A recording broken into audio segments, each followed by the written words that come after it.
Namaste. I'm Sunita Vishwanath, co-founder of Hindus for Human Rights, an organization advocating against hatred and polarization in the United States, building on the deeply Hindu and universal tenets of Shanti, peace, Nyaya, justice, Satya, truth.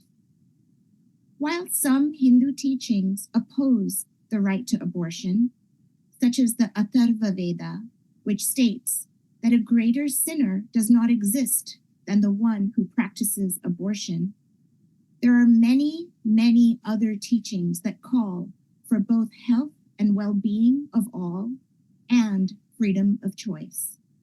Shanti mantras, or peace prayers, that are regularly chanted and derive from Vedas and Upanishads include lines like, "May no one suffer," and "May all be happy, may all be healthy."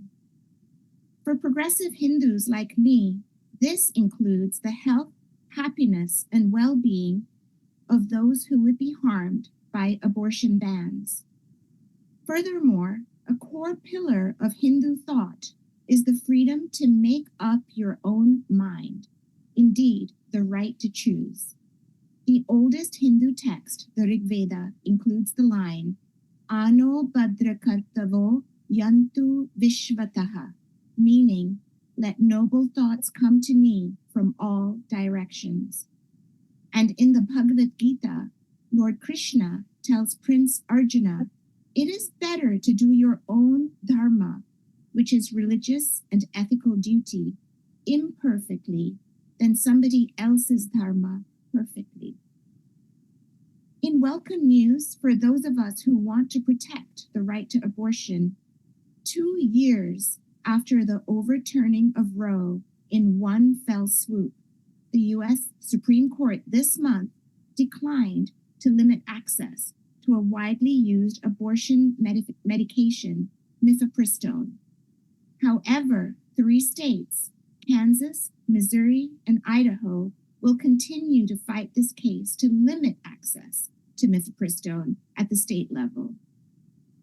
Weeks after moving to reclassify mifepristone as a dangerous substance, Louisiana has now become the first state where the 10 Commandments will be displayed in large, easily readable font from kindergarten to state-funded universities. Louisiana is now expected to push through anti-trans legislation. White Christian nationalists are leading the fight against abortion rights and many other of our constitutional rights. However, it is important to acknowledge a rightward shift in many minority communities, including among Hindu Americans.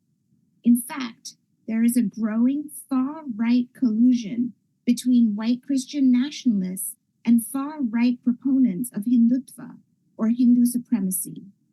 Not many know that Steve Bannon chairs the Hindu Republican Council, and far-right Hindus and Indians were part of the January 6, 2021 attack on the Capitol. My organization, Hindus for Human Rights, mobilizes Hindu Americans to take a stand, a faith-based stand, against the anti-human rights and anti-democratic force of Hindutva, or Hindu supremacy, as well as Christian nationalism and all religious extremism and nationalism, and forces of hate and bigotry, which are choking and polarizing our communities. I share a quote from my favorite civil rights leader, Bayard Rustin. "My activism did not spring from being gay, or for that matter, my being Black. Rather, it is rooted fundamentally in my Quaker upbringing and the values that were instilled in me by my grandparents who reared me. Those values are based on the concept of a single human family and the belief that all members of that family are equal." Bayard Rustin was arguing from a place of faith for a more united and inclusive way of being in the world. This is no different from the invitation in the oldest Hindu text, that Rig Veda, to Vasudhaiva Kutumbakam, a sacred global family, which is no different to King's beloved community. Our country is being fractured in the wake of the fall of Roe 2 years ago today. That fracture is being intensified in these months leading up to our general elections. And the best we can do and must do is to bridge, unite, and love. I end with a meditation for peace and non-harm, ahimsa. Loka samasta sukhino bhavantu. May all beings everywhere be happy and free. Om Shanti.